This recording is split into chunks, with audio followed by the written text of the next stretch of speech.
রাজীব, বয়স 25। গ্রামের মাটির গন্ধ মেখে বুকে একটা স্বপ্ন নিয়ে সে আজ শহরে এসেছে সরকারি চাকরির পরীক্ষা দিতে।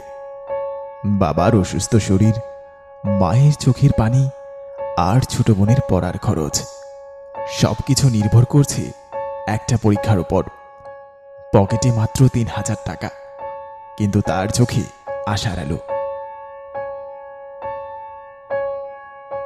যাক বাবা, ঠিকঠাক পৌঁছে গেছি। কাল সকাল 10টায় পরীক্ষা, আজ রাতটা কোথাও থাকার ব্যবস্থা করতে হবে। ভাই শুনলেন, প্রশ্ন আউট হইছে, পরীক্ষা বাতিল। কি প্রশ্ন ফাঁস? ধর, ইন্টারনেটও কাজ করছে না। কি যে হচ্ছে এখানে? ভাই, আপনিও পরীক্ষা দিতে আসছেন? হ্যাঁ, কিন্তু এটা কি হলো হঠাৎ করে? পরীক্ষার আগের রাতেই প্রশ্নপত্র ছড়িয়ে পড়েছে সোশ্যাল মিডিয়ায়। পরীক্ষা কমিটি পরীক্ষা স্থগিত করে দিয়েছে, আর ছাত্ররা খেপে গেছে, তাই হরতালের ডাক দিয়েছে পুরো 7 দিন। 7 দিন? তার মানে আমার বাড়ি ফেরা হচ্ছে না। কোনো গাড়ি চলবে না ভাই। বাস, টেম্পো, সিএনজি সব বন্ধ ঘোষণা। যারা চলাচল করবে তাদের গাড়ি ভাঙচুর করা হবে। সর্বনাশ! মাত্র ৩,০০০ টাকায় 7 দিন? এ শহরে আমি টিকব কিভাবে? আমারও একই অবস্থা ভাই, তবে আমার একজন মামা আছে এখানে, আমি সেখানেই যাচ্ছি। আমার এখানে কেউ নেই, কোনো একটা হোটেল খুঁজে নিতে হবে। সাবধানে থাকবেন ভাই। রাজীব জানত না এই শহরে আসাটাই তার জীবনের সবচেয়ে বড় ভুল হতে চলেছে কিনা। সে জানত না যে রাতটা কাটাতে হবে তার শুধু একটা অন্ধকার রাত নয়, সে রাত মৃত্যুর গন্ধ বহন করে। ফুল, একদম ফুল। সন্ধ্যা 6টা থেকে রাত 8টা, পুরো 2 ঘন্টা রাজীব হোটেলের পর হোটেল ঘুরেছে, কিন্তু উত্তর একটাই, রুম নেই। শিক্ষার্থীদের ঢলে শহরের প্রতিটা হোটেল পরিপূর্ণ। পকেটে টাকা কমছে, পা ব্যথা করছে, পেটে খিদে, এদিকে আকাশ ভেঙে বৃষ্টি নামার মতো অবস্থা।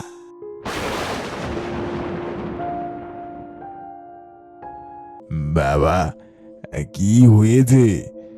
মুখটা অমন শুকনো কেন? চাচা, এই শহরে একটাও হোটেল রুম পাচ্ছি না। তা কত টাকা বাজেট তোমার? বেশি না চাচা, দিন প্রতি 300-400 টাকার মধ্যে হলে আমার জন্য ভালো হয়। এই বাজেটে এই শহরে হোটেল? তবে কি চাচা? ওই যে গলিটা দেখছো, সোজা গিয়ে ডানে মোড় নেবে। হোটেলটা একটু পুরাতন আছে, হোটেল শান্তি নিবাস। অসংখ্য ধন্যবাদ আপনাকে চাচা, এই উপকার আমি কখনোই ভুলব না।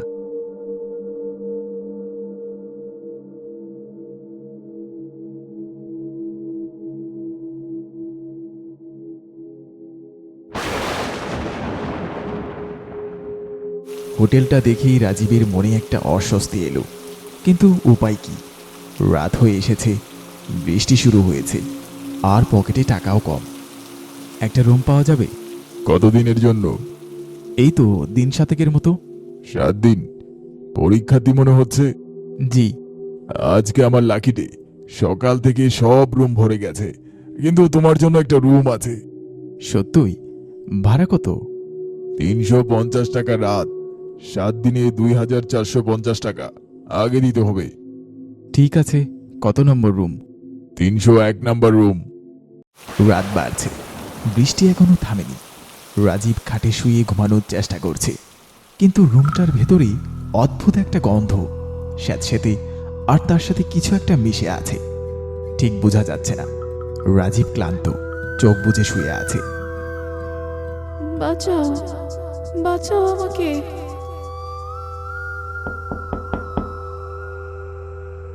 কে?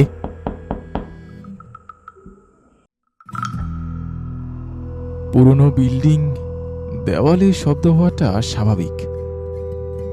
বিচার, বিচার চাই আমি। কে? কে আছে ওখানে?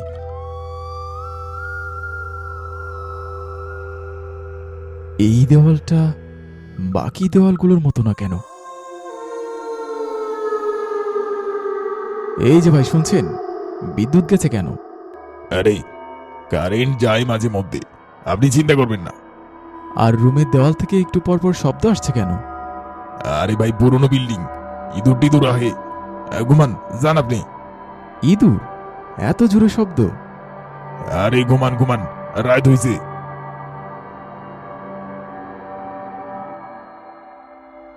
এটা এটা কে লিখেছে?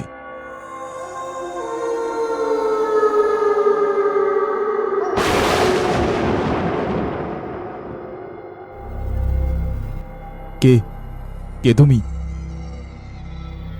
সারা রাত সে বসে রইল চোখ বড় বড় করে। কিছু একটা ঘটেছে এই ঘরে, কিছু একটা ঘটেছে ওই দেওয়ালের পেছনে, আর সেই কিছু একটা তার কাছে ঠিক পৌঁছানোর চেষ্টা করছে।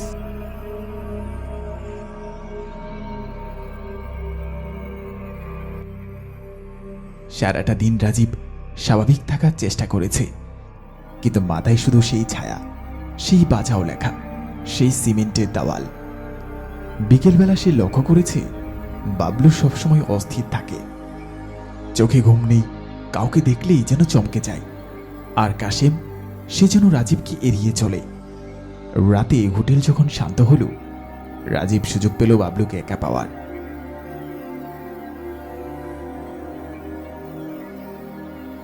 বাবলু ভাই। আরে আপনি এইখানে কি করেন? বাবলু ভাই, আপনি কাঁদছিলেন কেন? আমি কিছু জানি না। বাবলু ভাই, আপনি কি জানেন, আমি বুঝতে পারছি আপনি ভয় পাচ্ছেন, কিন্তু সত্যি যদি কিছু ঘটে থাকে সেটা নিয়ে কিন্তু চুপ করে থাকা উচিত না। আমি আমি ঘুমাইতে পারি না ভাই, 3 মাস ধইরা ঘুমাইতে পারি না। চোখ বন্ধ করলেই দেখি কি দেখেন? মাইয়া ডারে। কোন মেয়ে? 3 মাস আগের কথা, গভীর রাইতে একটা মাইয়া আইছিল হোটেলে, পারুল নাম। বৃষ্টির মধ্যে আইছিল, কইল একটা রুম লাগবো। তারপর? মালিক ভাইয়ের মাইয়া ডারে দেখে লোভ হইল। আমরা আমরা কিছুই করতে পারি নাই। মালিক ভাই আমাকে হুমকি দিছিল, কইছিল কিছু বললে। সেই মেয়েটাকে? হ, আপনি ঠিক ওই ভাবছেন। মালিক ভাই তারে ওই রাতে। তারপর তারপর তারপর আমাকে ডাইকা কইল দেয়ালে সিমেন্ট দিয়ে। 301 নাম্বার রুমের ওই দেওয়ালে পারুল আছে। মালিক ভাই কইছে আমরা যদি মুখ খুলি আমগর মাইরা ওই দেয়ালের মধ্যে ঢুকাই দিব। আমার বাচ্চা কাছে আছে ভাই, আমি কোনো ভেজাল চাই না। কাশেম ভাই, এখন দুইটাই পথ খোলা আছে। এক, আপনারা চুপ থাকবেন, পারুলের আত্মা কোনোদিন শান্তি পাবে না, আর আপনারাও শান্তিতে থাকবেন না। আর 2, আমার সাথে থানায় যাবেন, সাক্ষী দেবেন। সেই মুহূর্তে যেন পারুলের আত্মা উত্তরের অপেক্ষায় ছিল। 3 মাসের নীরব চিৎকার। রাজীব সিদ্ধান্ত নিয়ে ফেলেছে, ভয় এখন আর নেই, আছে শুধু একটাই লক্ষ্য, পারুল হত্যার বিচার। কিন্তু মালিক কি এত সহজেই সব ছেড়ে দেবে? আপনি কোথায় যাচ্ছেন? থানায়। ওরে 2 বেঈমান, তোরা সবকিছু ওকে বলে দিয়েছিস? মালিক ভাই আর না, অনেক হইছে। তোরা আমাকে শেষ করতে চাস? তার আগেই আমি তোদের। আমি শেষ করব না, আপনি নিজেই নিজেকে শেষ করেছেন ওই রাতে। তুই কে রে? গ্রাম থেকে আসা একটা চুকরা, আর আমাকে শেষ করবি? বিচার বিচার চাই আমি। কে কে কে কে ওখানে? পারুল? না না না না না না। মরেও শান্তি নাই তোর পাপে। বাবা পারুল, তুই তুই তো মরে মরে গেছিস।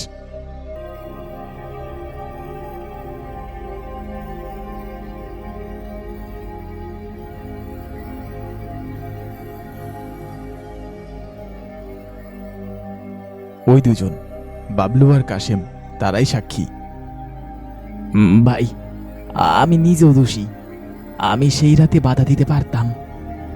বাবলু ভাই, ভুল করেছিলেন, কিন্তু আজ সাহস দেখালেন, এটাই সবচেয়ে গুরুত্বপূর্ণ।